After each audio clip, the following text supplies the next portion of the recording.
Welcome to the Hodgwick Dementia Village in Hemrodwijk, Netherlands. It's a special place because it treats people with dementia, and it's a form of care.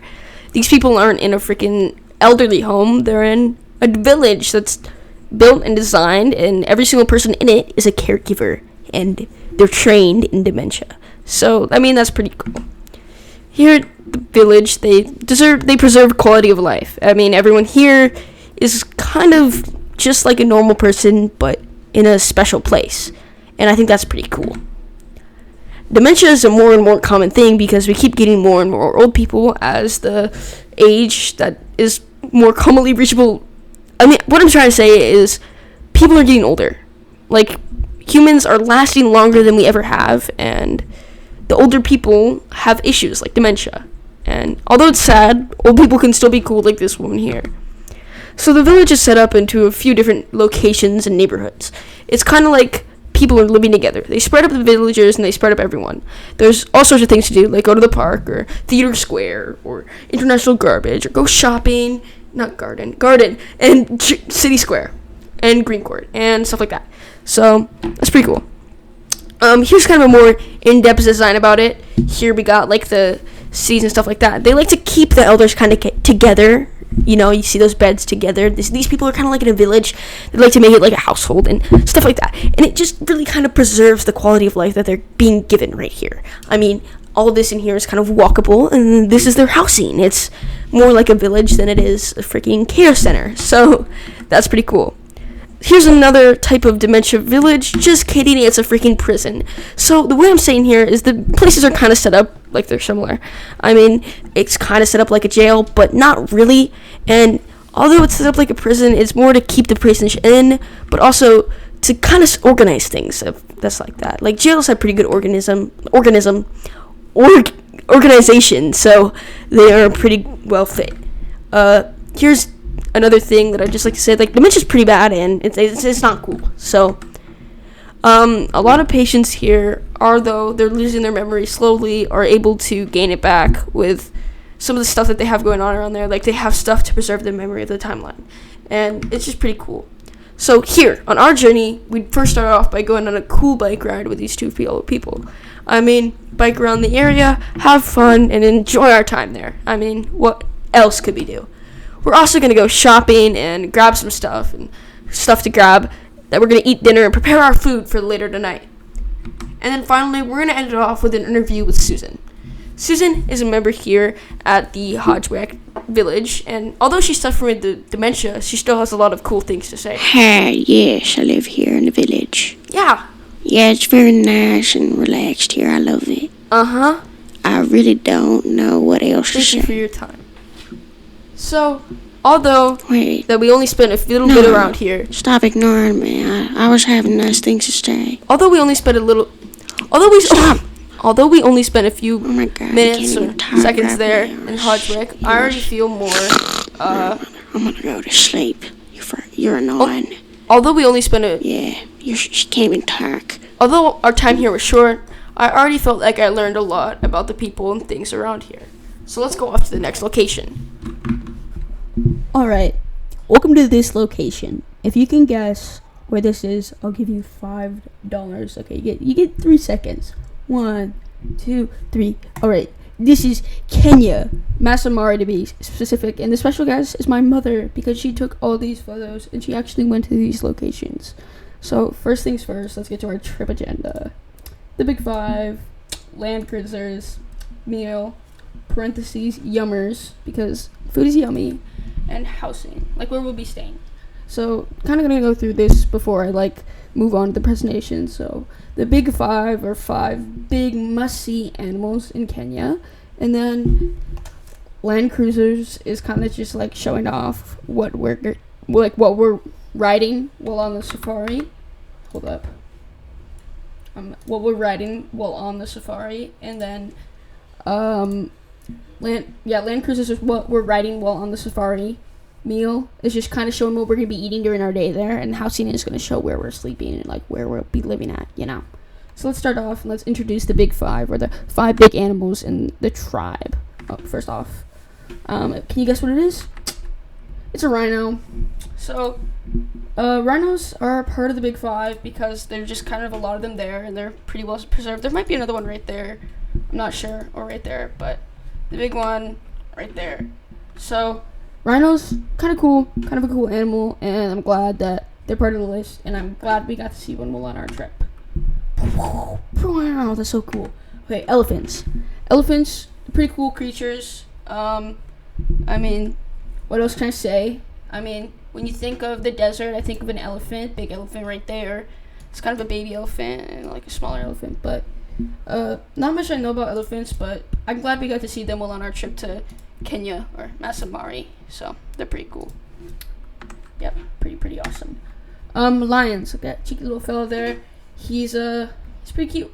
My mom took this photo, and lions are part of the Big Five because there's a lot of lions in Kenya, and they're a protected species, like all species really, in the reservation, and they're pretty cool. This is a cheetah, nice little cheeky fella. Cheetahs are pretty quick, and there he is, right there, pretty cool. Glad we got to see him. So leopard. Leopards are also part of Big Five because there's tons of leopards, and they're a pretty cool creature. These aren't the only animals that we would see, but this is what we're kind of focusing on. We're just seeking them out when we're on our trip here right now. We could see anything else. We could see a bug. We could see anything. So we just got lucky. We got to see all the Big Five in one big trip. So this is our ride. This is what we're riding. This is our whip. Well, I say it's not like a Lamborghini or nothing, but it works. It goes fast. It goes vroom, vroom. It goes pretty quick. It's pretty fast. This is the food. I wrote yummers because I just think that food is really yummy. And after our long journey of adventuring, I mean, we saw those animals that we need to replenish. You know, grab a snack here and there. You got Heinz ketchup or something right there. I don't know what that is. Hot sauce, food from the locals. You know, I don't know what that is. That looks like a meal. The salt shakers right there. Just some yummy food. Bright red right here. You're actually not supposed to have those colors. Wait, maybe you can. I don't know. But there's some colors you just can't have out because the mean old bugs will bite you and give you malaria. On the cliff too. We get to eat right on the cliff. That's so nice. And then this is our house. I'm gonna give you a house tour real quick of where we're gonna be staying all together in one big room because we can't really afford anything. Like, I'm not rich like that. I can't throw money into this trip. Like, we're just gonna be staying in this room right here. Look, there's an iPad on the bed, so you know it's nice. One bed, twin bed, nightstand. The windows, we're supposed to have those up so bugs don't come in, but we'll let it pass. And little sink. I don't know if this is a sink, but there's a mirror there, and bathroom, shelves and stuff like that for your stuff. And once we finally settle down here, we're gonna take a nap and doze off to the next location. But wait. Yeah. Thank you. I hate who I was before. Alright guys, welcome to the final stretch. So basically, I ran out of time because I procrastinated, because that's what I do. I'm like a pro at that, like genuine genius. But okay, let's start off with our this destination, Tatlon. So yeah, actually I drew this whole thing, and it's actually not the right location, and I didn't realize that until I didn't realize that. So this is a map of Tatlon. You kind of see it's a little bit weirdly formatted, but it is a map indeed. This is kind of like the main area, what we'll be focusing on and what we'll be really touring. So let's go to the next spot. Yeah, it's a fire map. That's Alright, so this is kind of a closer look at the map. Tatlon is a city surrounded by water, and it's kind of in Mexico. And this was kind of like a crazy thing. The Aztecs were really good at architecture, and they did this all together. They weren't really the most civilized of nations, and we'll talk more about that later on our journey. We'll definitely meet that. But we're gonna be making our way kind of over to these to this little area over here, and we're gonna see where that leads us. So here's kind of a closer view. Here is another. The city's not really there anymore. Like, it is, but it isn't. You know. So a lot of the stuff that we have is from photos and from recreation, but these staircases will come in handy later on. They're actually pretty important, and we'll hear about that later. Alright, so I'm going to show you this video of oh, that's not what I meant to do. Oh, it's not working. Alright, so this is kind of like the a tour-esque of things. I was kind of hoping that I could slowly go through it, but okay, that doesn't matter because now we're gonna be talking to. Wait, how do I pronounce his name? I don't know how to pronounce his name. Hold up, I'm looking at it. I'm looking at it because I kind of forgot. I'm gonna be real with you guys. Mr. Makatuzima II. He is kind of not in our timeline, but in our timeline in a way. Like, he's just past the cusp of the 1400s. But please don't focus on that. That is not a priority. What we're gonna be focusing on is we're gonna talk to him. We're gonna have a nice conversation with him. Ask him a few questions, and yeah. So, Mr. Makatuzima, what do you like to do in your free time? I like to sacrifice human beings. Oh, that is so cool. Tell me a little bit about your early life. What was your life like? I'm grandson of Makuzima first, and I'm pretty cool. I'm son of emperor, and really cool guy. Yeah, that's pretty cool. What did you learn? What have you learned as God? Not God. What have you learned as king? I learned a lot about God. Yes. All right. So how would you define like what happened during your reign? I support replacement court, and elitism. I'm very elitism. I'm noble. I'm better than everyone. Oh, that is super cool. All right. Well, nice talking to you, buddy. Next one. All right. So this is what I've been looking forward to, and this is the main reason that I did this location to tour. The Aztecs were very fond of sacrificing. I think they sacrificed like 20,000 people a year at least, and they would sacrifice kids, adults, anyone they could get their hands on. To be real with you, they take their hearts out. You can see, hold up, you can see a heart right here. But they'd take their hearts out, and they'd eat their hearts, and they'd throw each other down the stairs, and they do all of this, and they'd be like, okay, well, we have to sacrifice them for our gods. Like, that's the main, like, that's what we gotta do. Like, so that's pretty cool. And hold up. Oh no, we're getting stabbed and we're getting sacrificed. Our next location is heaven. For this purpose of this presentation, heaven is in the 100 AD because it just makes sense, and it's not because I couldn't come up with another destination that was in 1400 AD. Like, that's not why. So in heaven, we're gonna go visit a special person. We're gonna visit a pretty special guy. He's pretty big. He's pretty important. We're gonna visit God. Hello, God.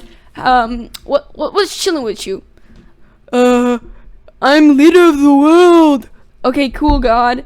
What is your opinion on the socio-economic crisis in the United States right now? I don't think it's pretty. I think it's pretty not cool.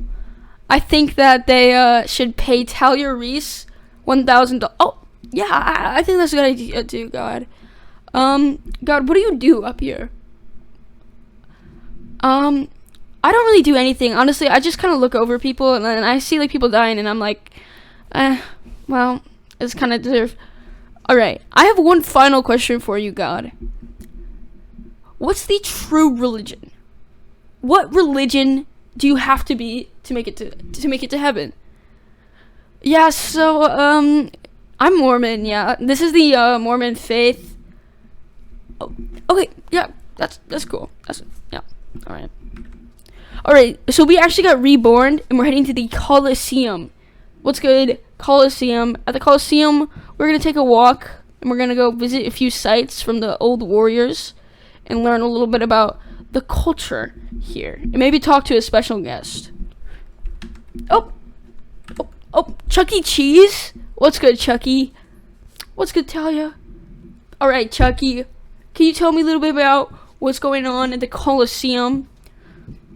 Yeah, the Coliseum, when it was back in the olden days, they had lots of fights here. I think they would fill it up with water and have ship fights at one point. And now it's kind of just a old down ruins that people come and look at, and it's very different from when it was back then. It was a big area to have big duels and fight for the gods, I think, but not really anymore. Oh, that's cool, Chucky. Thank you so much for telling us. We're gonna head to our next location, the Great Wall of China.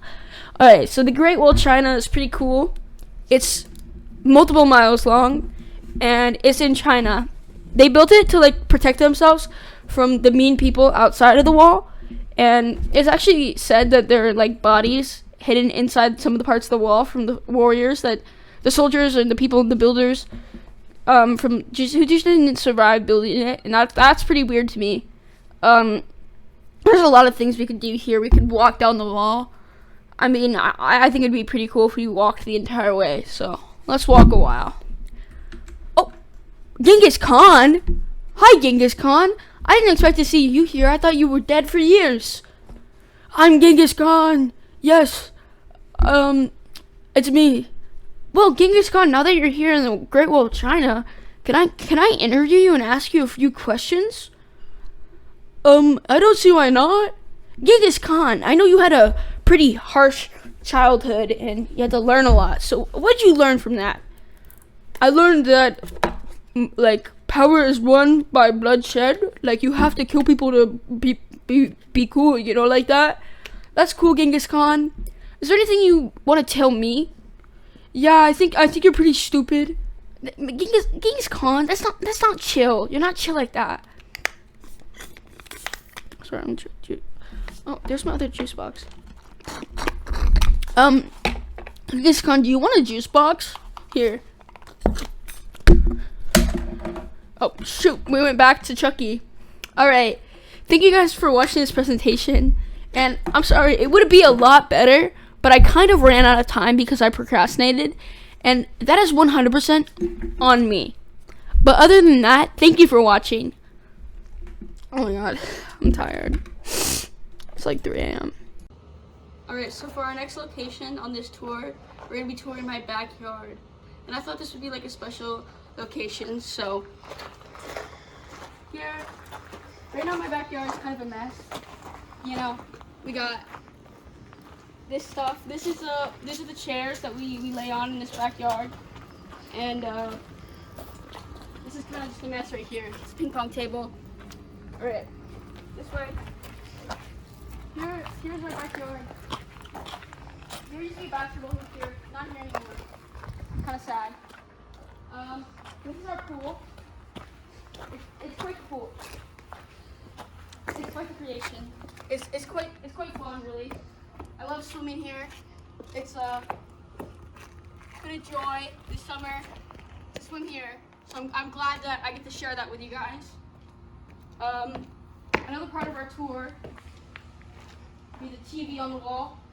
It's right there. Yeah, so basically what we do in my backyard is we'd swim, we'd eat lunch, and you could stay out here, you know, set up a tent, stuff like that. You got the basketball here. You can play basketball. So, I mean, it's really just up to you.